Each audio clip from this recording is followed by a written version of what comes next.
All right, so I have hit the start broadcast button, so we are live here at Edcamp Global 2015, talking about all things Google, including GAFE, which stands for Google Apps for Education.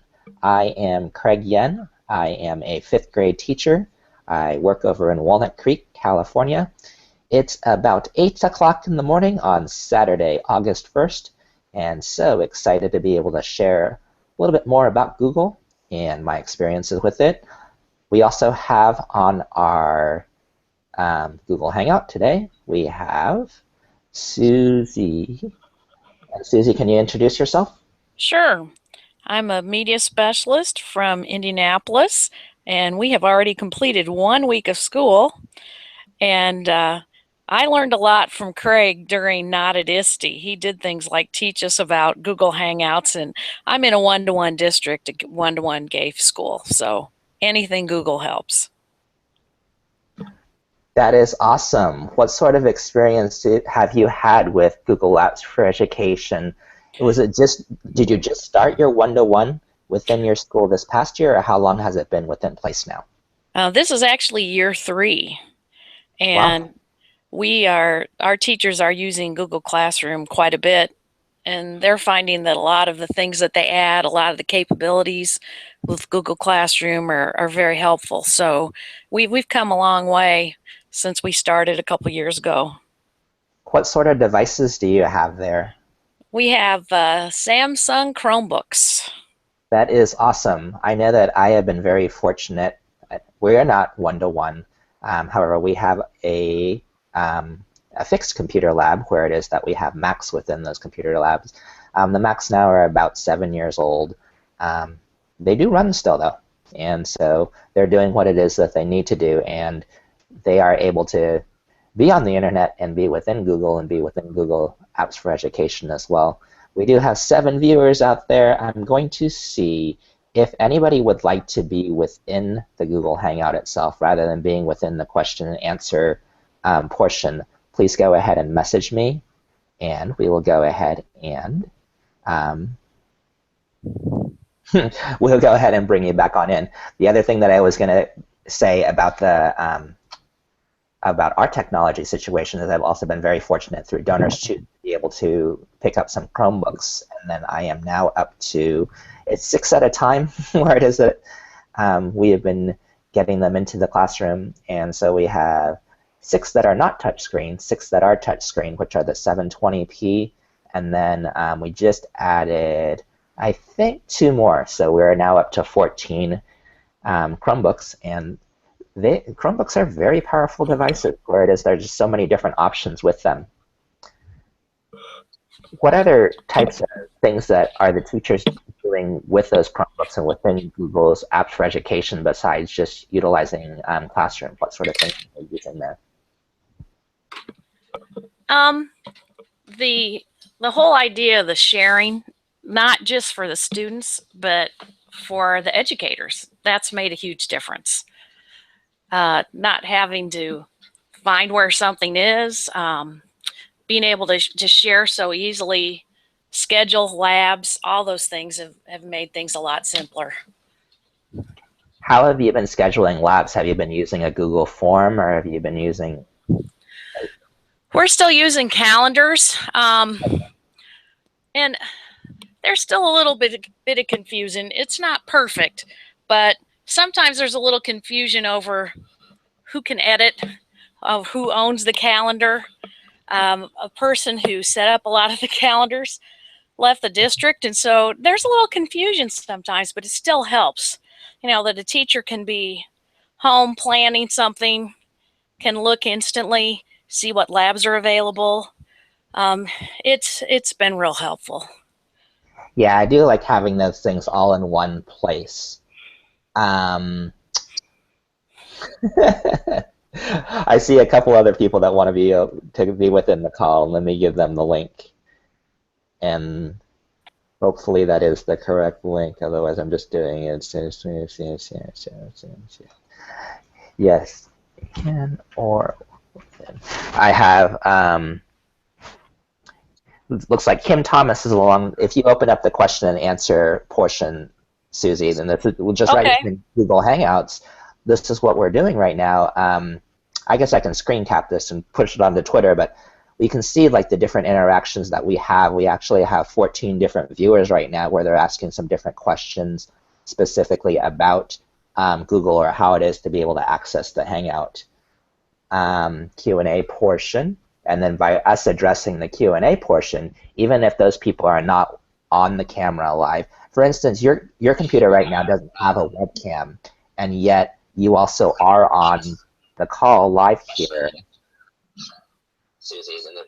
Okay. And then all you still have just the camera muted, but we can also see those questions like that are right within, and then we can interact with those people within that manner rather than just within not having them specifically within a call. So that's where it is that if we have that question and answer enabled as we're starting up that Google Hangout on air, then we're able to have that feature there.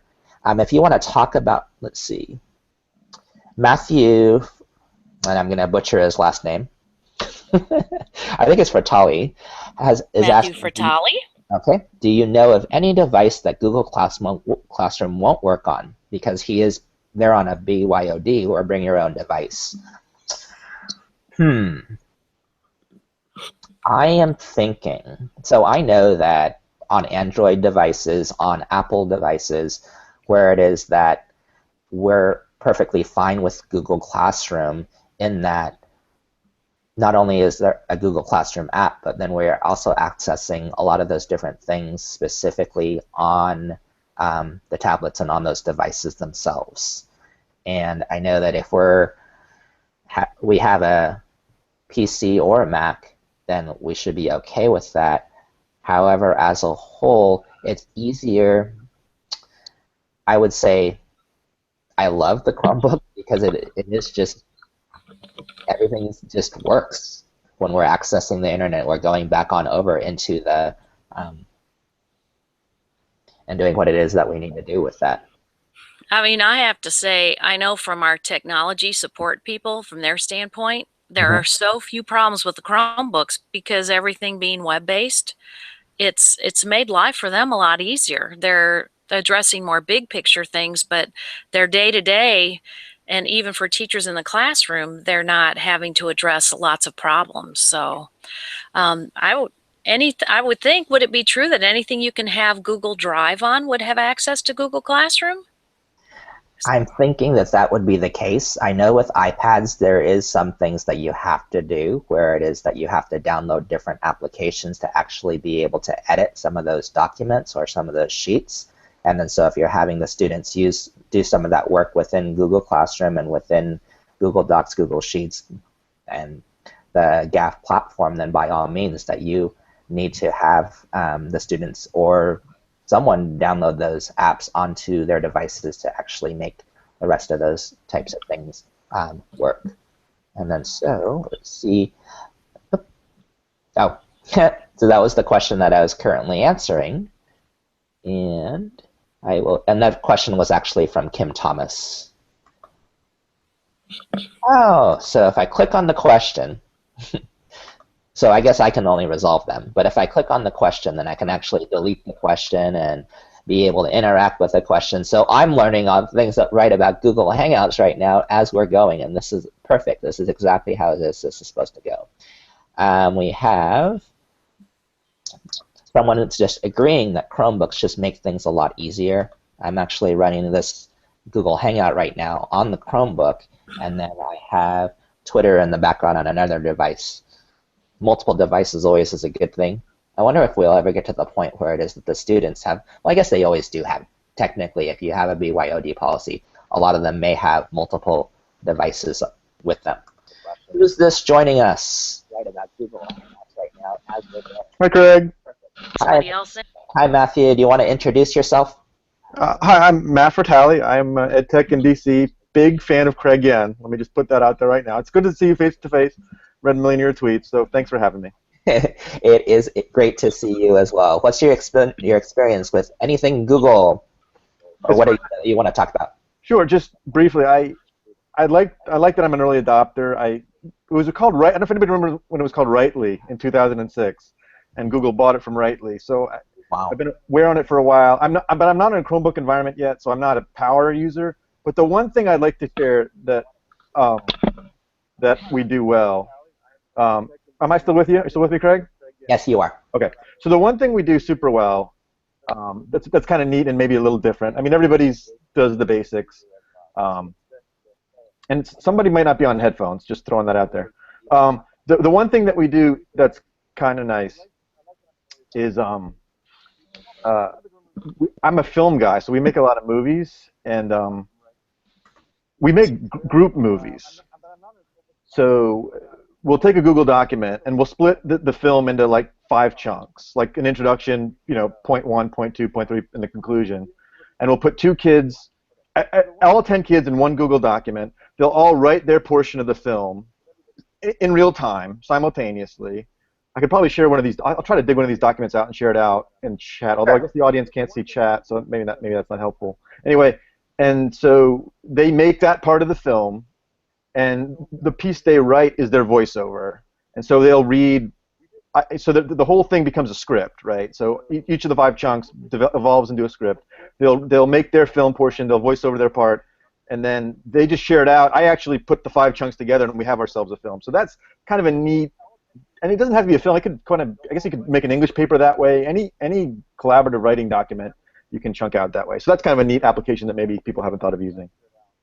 I think that is definitely an awesome thing about Google in general, is that the collaboration feature that is built in. I love how it is that you've utilized this within a different way, and we would love to be able to not only see that, but we'd also love for you to be able to share that out there. And if you just tag me, then I'll just go ahead and retweet it as well. I know that we have 15 viewers now, and I'm sure that they have different experiences with GAFE as well, and if they want to put that within the question and answer portion, I know that, and this is something that people just need to know, is that when we are within a Google Hangout, sure, we have access to the chat little box. However, you guys, as viewers, do not have access to the chat box. And then so that's been one of the confusion as people have been running these Google Hangouts and they don't have that much experience with them, is that you do have to have that different back channel for conversation. And then so the Q&A is one of the ways. I know that I've also used Today's Meet as well, where it is I've just opened up the Today's Meet window, and by opening up that Today's Meet window and giving that link to viewers and giving that link to other classes that I've had Google Hangouts with, then we're able to communicate within that space if they're not actually on the Google Hangout itself, if that makes sense. Let's see what else we have here. We have, let's see. Eureka is saying, thinks that's the case on the iPads using GAFE is not as easy. It isn't as compatible, but it does work. And then so that is good feedback from her.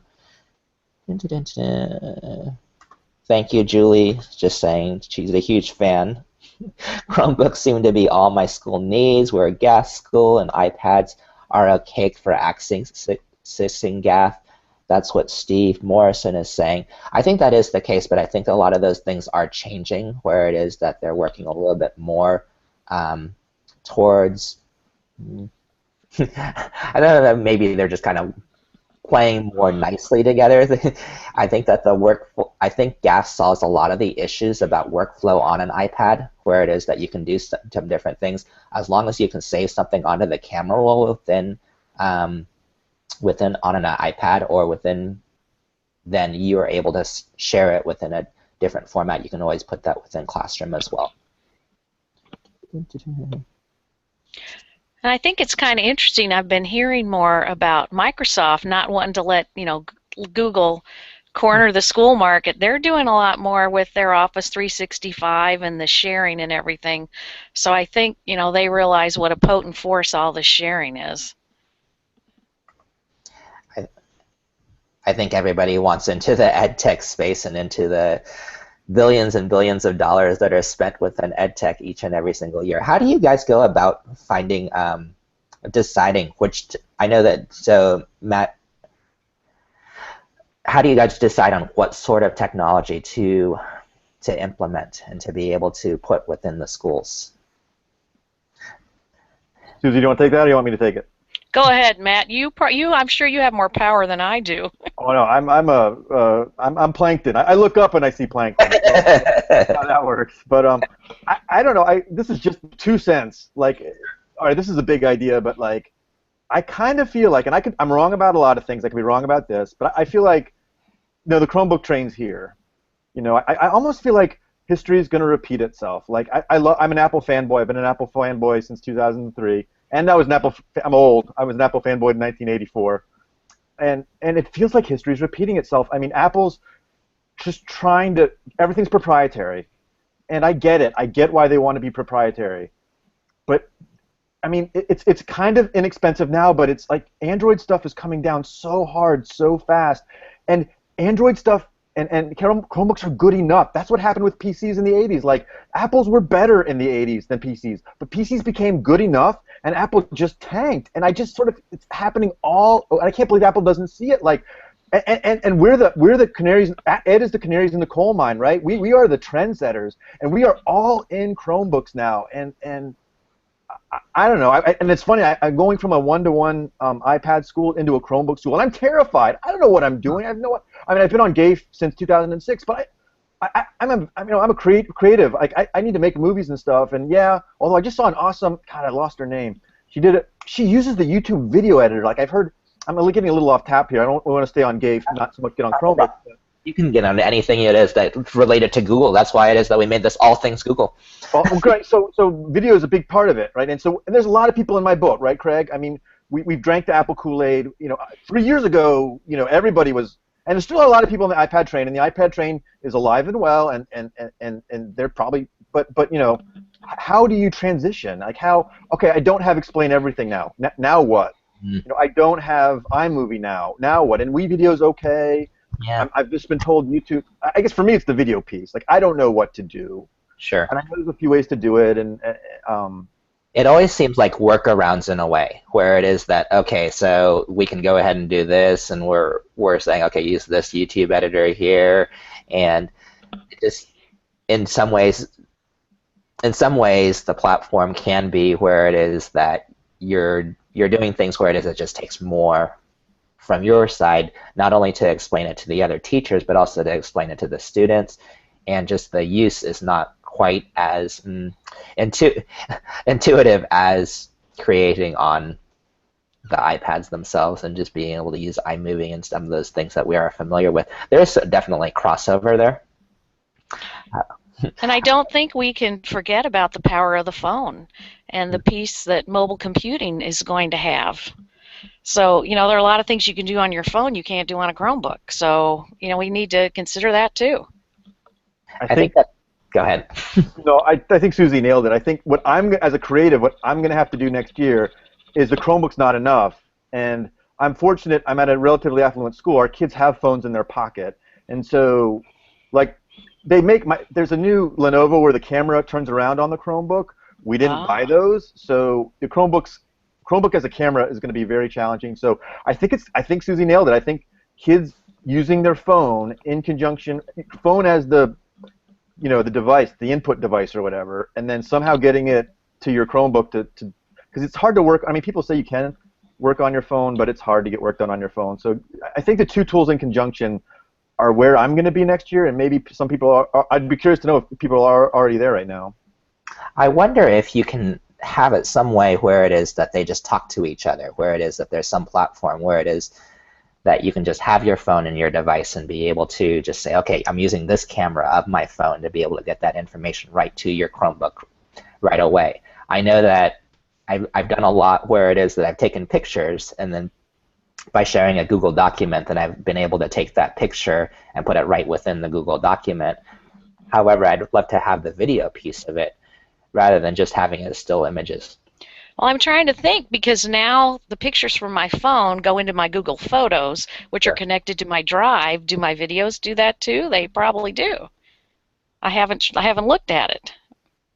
I haven't thought about that, and I haven't played with that portion of it, but what I've been doing a lot more of is that I've been sharing a lot of the different documents when I've been to different workshops, and when I'll be like within a collaborative Google Doc, and I'll just say, okay, I'll just take a picture right within there, and then the picture appears right within those notes right away, so that even though I have two devices, I'm still working on the same document right there at the same time.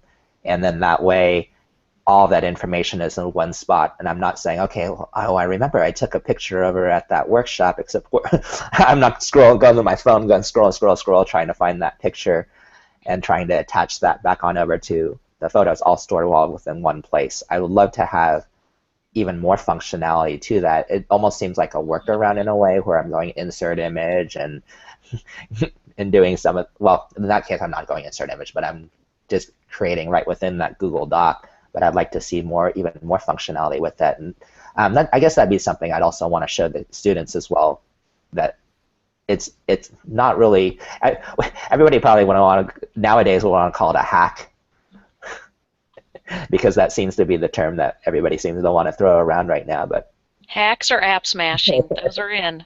Oh yeah, so I guess we're on app smashing too. App smashing exists for a Chromebook, doesn't it? I mean, it's the same, but it's different, isn't it? Yes, it definitely does. I think that people are definitely using so many different web tools that are out there, and so many different ways to be able to interact, and just pushing some of those different types of things together.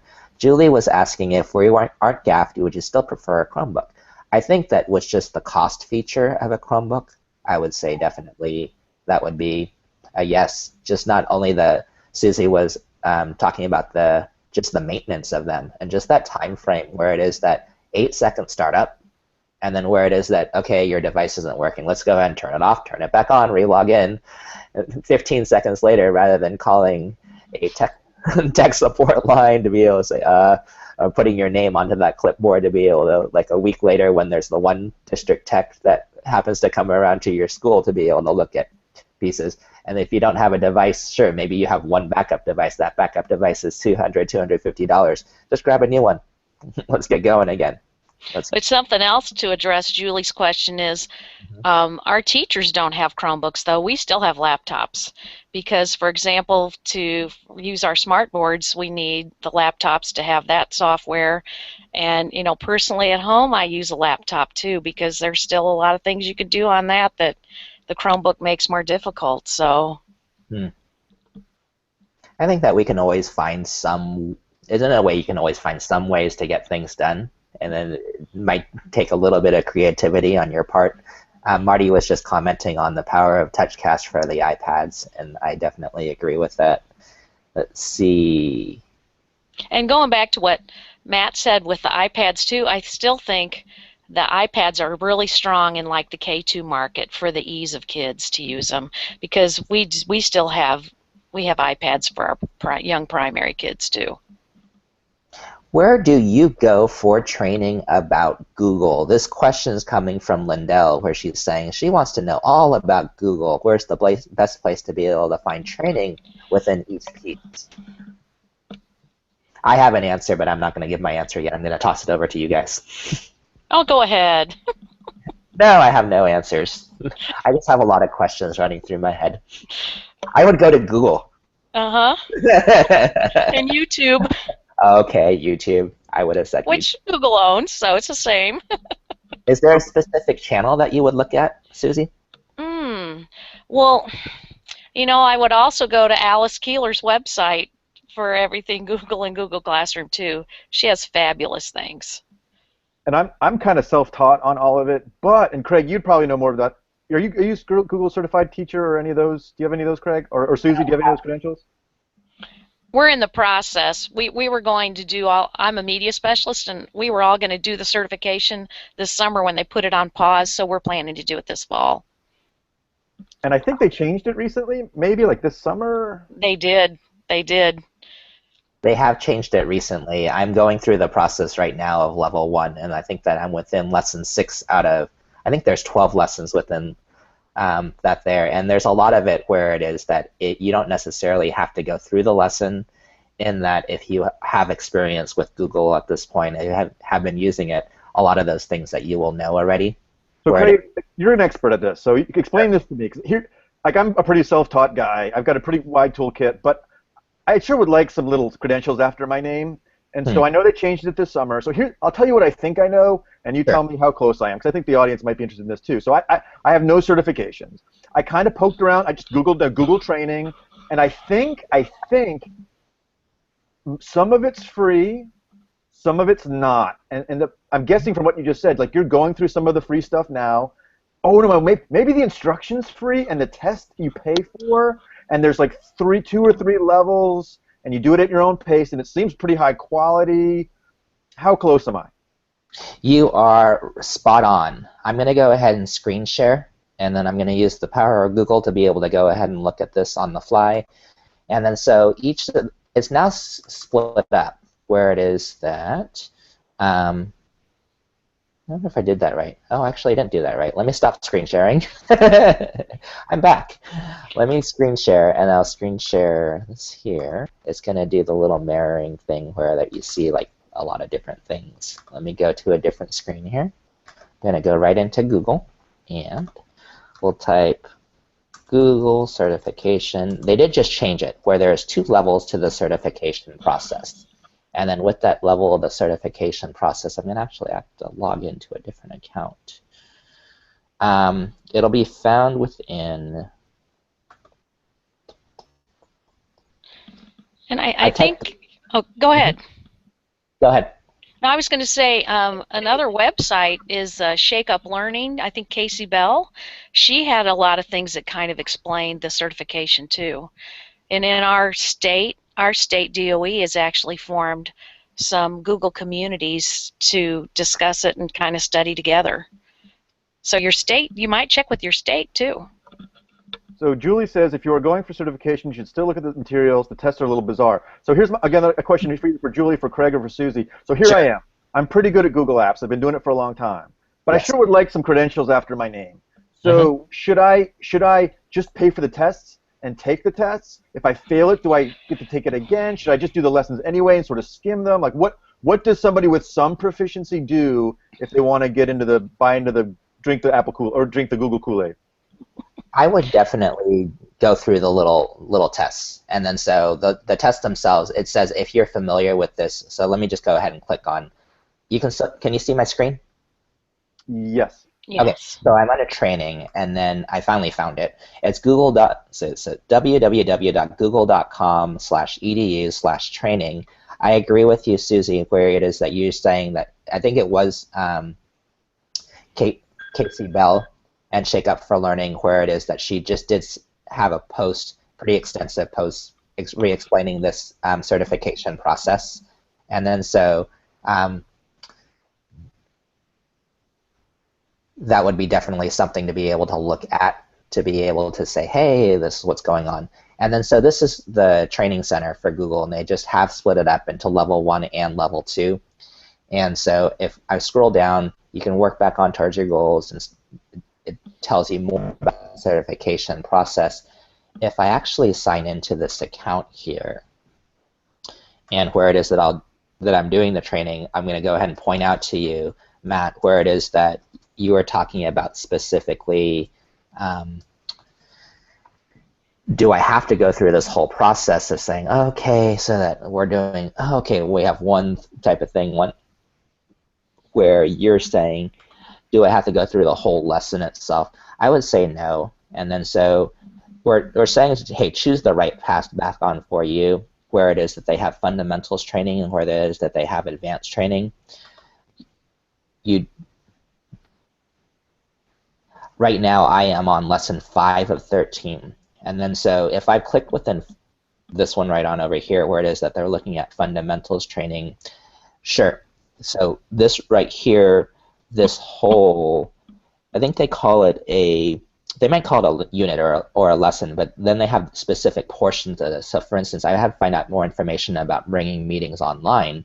Sure, I can go ahead and click on this right here, but it's a lot quicker for me to go through where it is that, sure, this is the introduction here, this is where it is that you get started with it, but there's also a place where it is that if you already know this material, and it says what you're going to learn within this, if you know this material, you can just go ahead and hit unit review to be able to jump to where it is that you need to be, and then it says, hey, ready to test yourself, this is the unit review right there, where it is that you're able to go ahead and answer those questions for that unit review. And by looking at that information, if there's a question within here then during the unit review that you're not getting, then by all means, then you can go back and be able to go within that particular portion of the lesson, or even go right to Google to be able to find that answer. And then so even if and I'm going to get this wrong because there's a free response question for sure, and my likelihood of getting all those other ones correct is not very high, I'm going to hit submit answer. And at that point, it goes back on in and grades it. And by grading it for the part of it, it says, oh, you got 1 out of 5. And then so you're not really necessarily past this little portion. I agree with you, Matt, that you could just say, okay, I'm just going to go ahead and take this test and see what it is that happens. I think the cost on it is fairly minimal. Although Lindell says, I agree. If you don't pass, you pay again and have a time restriction. So maybe I should study. There is a 3-hour. So I'm in a Voxer channel where it is that we've gathered a group of people together who are looking into passing that certification test, and then so we're looking specifically to say, okay, so here's some tricks, some tips within each of the different lessons, and these are some of the things to be aware of. Like for instance, that one question where it is that it was a free response question. Those free response questions, they have to be the specific terminology of how it is that they have it phrased. And then so for instance, this one says, hey, search the Google Help Center and find out how many people can join a Hangout at one time. And then use numbers, not letters. Do you know the answer to that? What's the question? How many people can we have in a Google Hangout at one time? Okay, it's either 10 or 25. I'm gonna say 10. Is that your final answer? Oh, you're making it hard for me, Craig. You win. You said 10 and now it's 25. I'm gonna stick with 10. It is 10. It is 10. So you should win something. You didn't see my reaction. Okay, I'm back. I stopped screen sharing at this point. It is 10 within a Google Hangout, and that's with a personal account. Within Google Apps for Education, you can actually have more. I forget how many more at this point, but you can have more within a Hangout. It would be interesting to see how many we can stuff into a Hangout with a Google Apps for Education account and see how many people we have all the way on across. I would doubt that it's 25. I think that the limit is 15 at this point. Does the human grade that test, Craig, or is it? How does that work? It looks like it's all computed. Results instantly, or how does it work? It is all instantly, where it is that you just get your results instantly. You need to have a certain percentage to be able to pass. I believe it's 70%, and it might even be 80%. Annabelle is saying that the tests themselves are 9. Oh, I just had his answer within here. Bad thing about the test is sometimes the terminology on the test question is not accurate, and then I know that they just I've heard that too, or sometimes they've been translated, and so the grammar may seem a little different. And then I also heard that some of the tough questions are the ones that are like multiple answer. So they might give you 6 choices, and there's 4 that are correct. They don't tell you that. And when they started them up again toward the end of July, some people in Indiana who took it, none of them finished and none of them passed. Oh my God. And they put the test on a hiatus, and now they're back again. But they did have, when they started them up again, there were some problems. So what they did for those people that were having a little bit of problems with the test is they offered a free retake at that point. And then, so all those people that did not pass or did not finish at that point, there was some functionality with the test issues that they were still working on through. They're saying $90 for all the tests, where it is that the tests are timed.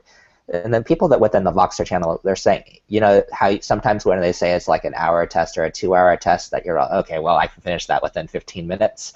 They were saying they really used all those 2-3 hours. So you really set aside that time period. And even if it doesn't take you 3 hours, fine, but at least set aside the time period where you know that you're not going to have. I don't know how it is, and that's something that I would want to find out before I actually start, is whether or not you can hit pause on the test and then be able to come back to it so that you have like an hour.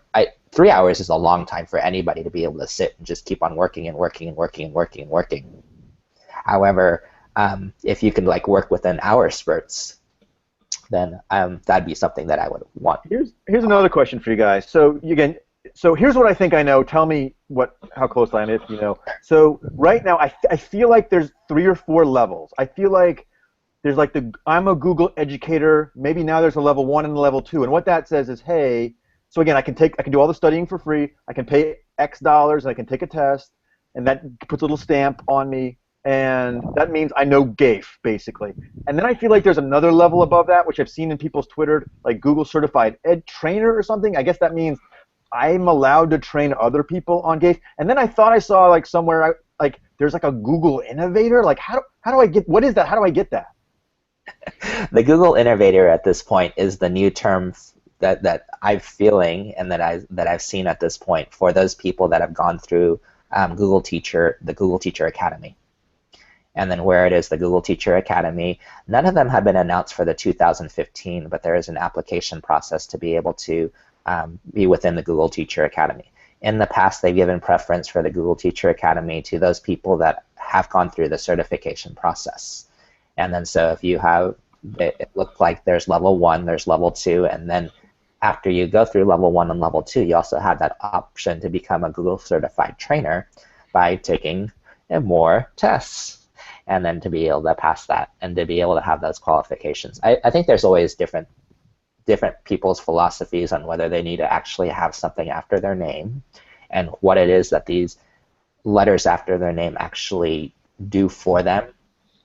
It can possibly open up more doors and provide you with more opportunities. And the relative cost is not that much. However, it is still that time that you're putting back within there, and I guess you just have to weigh that for yourself. That training academy, that's like don't they fly you out? That's a whole, like the tests are just in your pajamas at your computer. You can become a certified teacher. That last one, so for that innovator thing, like that's a whole different level. It sounds like to me. Like I have to get. There's like, I think I only take 25 or 50 or something, and I think they fly you out, and it's like you're a cohort. That's a whole thing. Or did they change it? I don't know.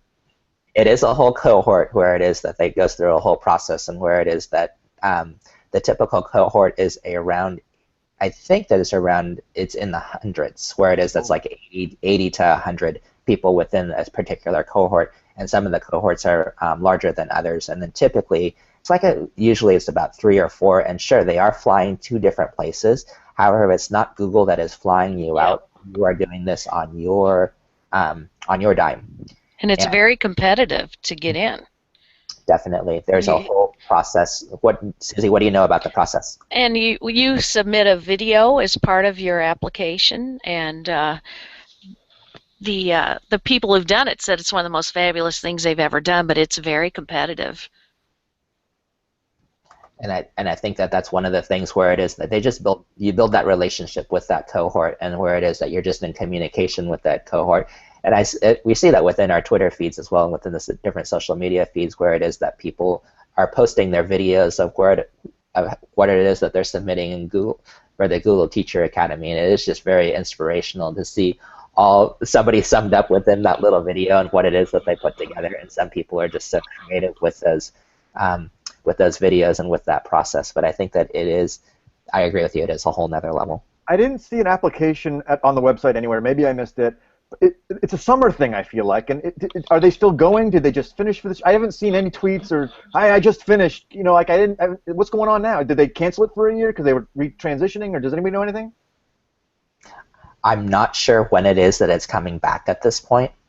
It is summer though, is it, or not? It is not necessarily during the summer. And it's not always California. Sometimes I think you said it's 2 locations.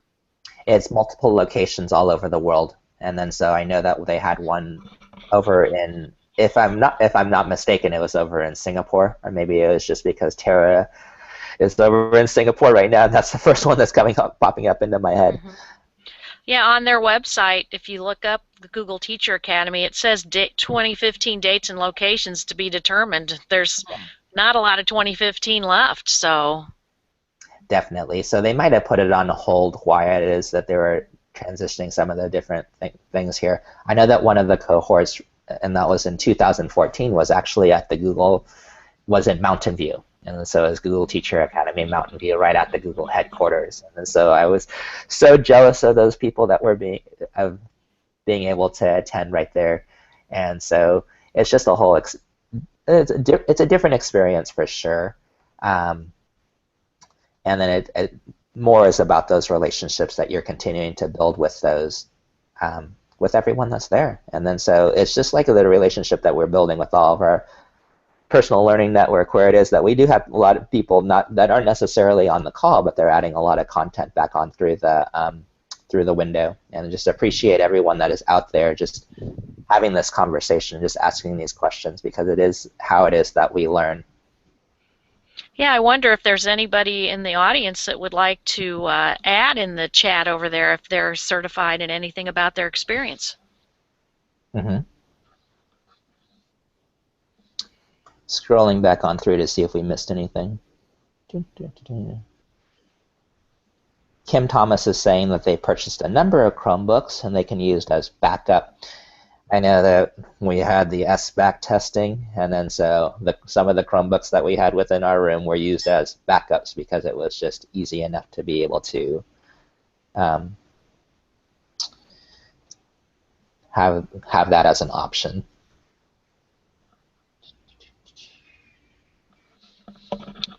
Julie was just reiterating that if you are looking for the certification, do look through those materials. The tests are a little bizarre, and then you do have to pay for the tests. That's just going through the process. And then so Kim Thomas was saying, admin made the call for Chromebooks based on use and costs. In Arizona, we don't have much for ed funding, and we are almost the lowest on the list of states for ed funding. So this is always that big determination. One of the things that we could have done is just made this an Apple-Google debate. Be able to see some of those different things. What's one of the, if you were to pick one thing from Google Apps for Education that all teachers should know, Matt, which one would it be? Would it be Docs? Right, I feel like, oh, come on. What's like, you don't have to pick which one, or just like advocate. You don't have to just pick one, but just let's say like, give me one use for like one of those there that you're saying, oh, wow. So I was gonna say it's a great. I think it's a slam dunk. I mean, maybe I'm wrong. I think it's a slam dunk question. I think I know I'm on. Like I love slides is cool. How often do I make not? I'm not a show and tell teacher. So and the spreadsheet, I don't. And the draw and the forms is cool. But how often? I mean, come on. I think docs are bread and butter. And the one thing maybe people don't. The one piece that maybe people. I mean, everybody uses docs by now, but maybe the one thing people aren't doing is we have the one, I don't do a lot of writing, but I did a little like newspaper thing, and like I'm not sure people are using annotations as much as they could or should. Like annotations. I remember when there were no annotations, and like you had to. I would put comments in, like, I'm sure people had their own. I would put them in like little square brackets. Like I would write, and then they would want me to make them red. It was a whole thing. But annotations are what, like maybe 3 years old. And teachers, we should not be changing student writing. Right, that's bad pedagogy, right? So, and I know a lot of people are writing on Google Docs, but our teachers, I don't know, maybe chat can answer that. Like, are teachers giving feedback on using annotations, or maybe there's another way to give feedback? I just feel like we're writing, right? I mean, that's the cornerstone of K-12, and like I said, I'm a creative. I love doing awesome creative stuff, but I know that writing is our bread and butter. As you were talking, that's awesome, Matt, and thank you so much for that share. As you were talking, people were saying that the screen was stuck on you because I did not do a good job of moderating the Hangout, and it wasn't auto-switching. And then so during our the little screen share, it was basically showing all of our participants and you just kind of nodding and going, oh, okay, and all of your facial expressions instead of the actual screen share. So my bad. Still a rookie apparently. Was there audio, or was there not even audio? I think I would assume that there's still audio. However, at the same time, what it is that you typically it would jump from whoever it is that's talking. And I know that I was talking as I was screen sharing. However, Google did not, and the Hangout didn't auto switch with that moderation. And then so, even as a participant within, let's see, as a participant as you're viewing the Hangout. Nope, you don't have control over what it is that you see. In other words, you can't click. However, if you are in the Google Hangout, you can click. If, for instance, if you wanted to see me on the screen rather than seeing yourself on the screen, then you can click on the box to be able to see that highlighted box within that area. And then so that's definitely a fail overall, and that's definitely a learning experience. And I'm sorry I didn't say anything because I always saw your switches. So maybe since I'm inside the Hangout, I always saw your screen sharing and everything. So Craig, you can control who the audience sees, Craig? Is that what I just heard? Control who it is that the audience sees. So for instance, the audience is seeing me right now because the box is highlighted, and I'll actually screen cap that and then just kind of show it a little bit later on, just overall within the Hangout and just over on Twitter. And to add what Matt said about the Google Docs too is the research tools within the document, so that while kids are inside the document, they can do things like search, they can set things to observe Creative Commons, and have the citations appear within their document. I think that's underutilized quite a bit. So you can use those tools to teach students good searching techniques. I think definitely that is a very powerful feature overall, with just those citations. And then I do love forms, and I love being able to show just the power of collecting data back on over through the form itself, and just using the forms. There's just so many different uses for forms. If you just type into Google's, hey, Google Forms classroom use, you're going to be able to see so many different types of opportunities and so many different types of things there. So Julie says, I'm a trainer. Yes, they just redid their tests and training and labels. They are challenging. And as I was sort of like scrolling up and down with these questions, Marty did say, hey, you're not on my main screen. Yeah, great. Sorry, Marty.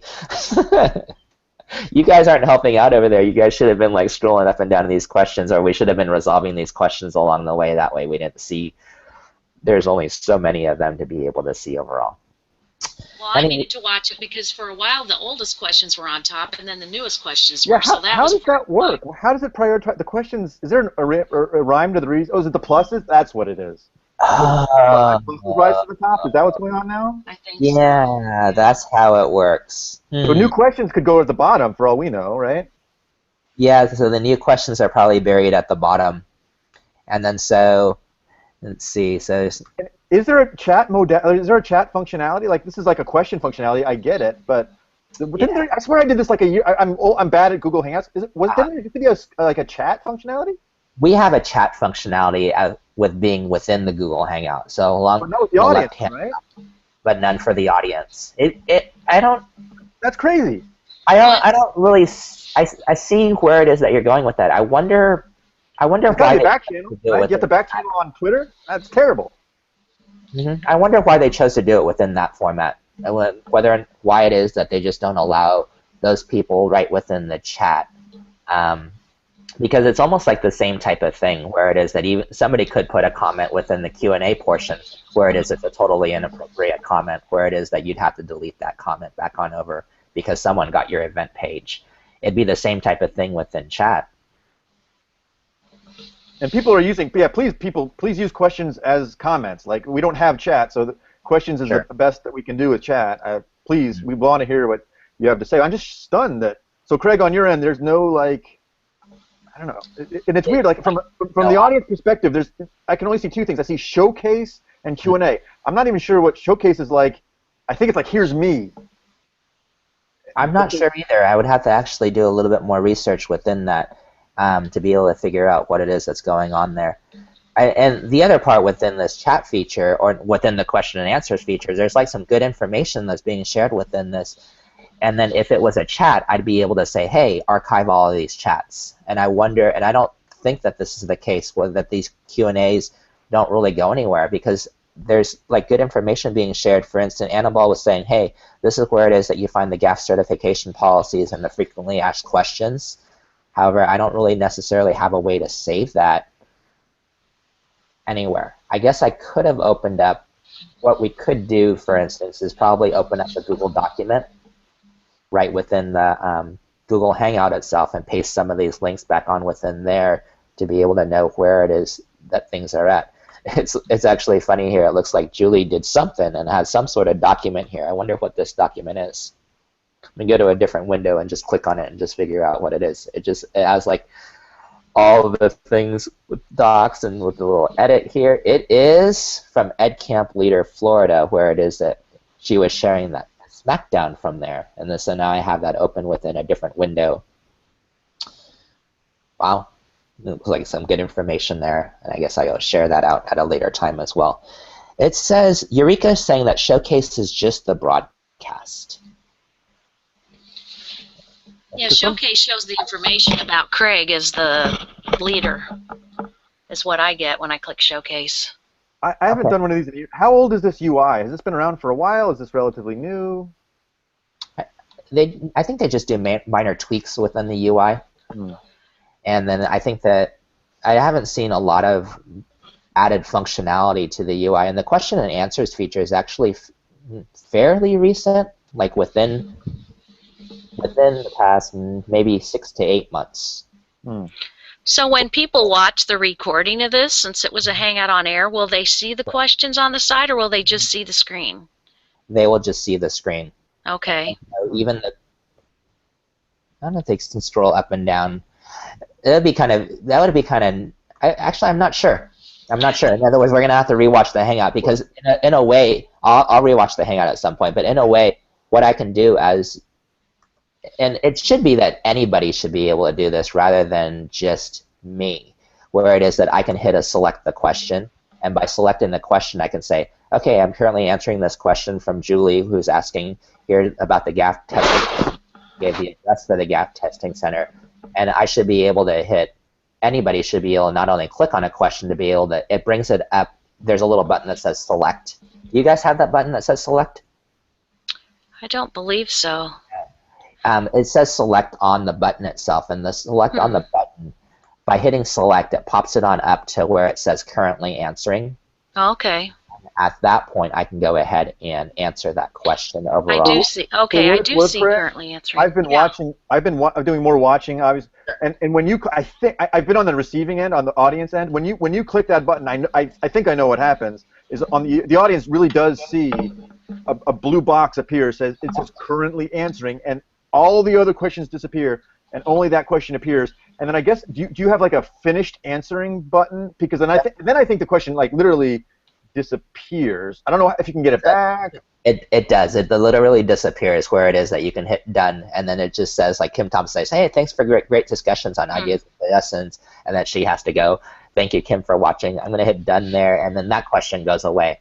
But I agree with you that it's, especially when you have more people within asking questions and answers and trying to use this as a chat functionality, and especially if they're going down to the bottom, where it is, unless they're finally upvoted, where it is that we see them back over at the top. I think that the functionality of it is a little bit difficult to be able to see if you're trying to use this as a chat channel rather than having it as like a true question and answer channel. And that's why it is that I would use still something like today's meet to be able to actually have a true type of interactive sort of conversation where it is that only one person can talk within the Google Hangout. However, if you had 5 or 6 people within a chat particularly, or even those chat participants can answer, because that room is going to be a lot more powerful than having people try and toss out questions and answers within this format. Does that make sense? All right, we're going to go ahead and wrap up. Somehow this actually has been an hour, and which is crazy to think that we've actually talked about a little bit about Google within this hour. Thank you so much for coming on to the call. Thanks for having me, Craig. Have a good day, everyone. Bye.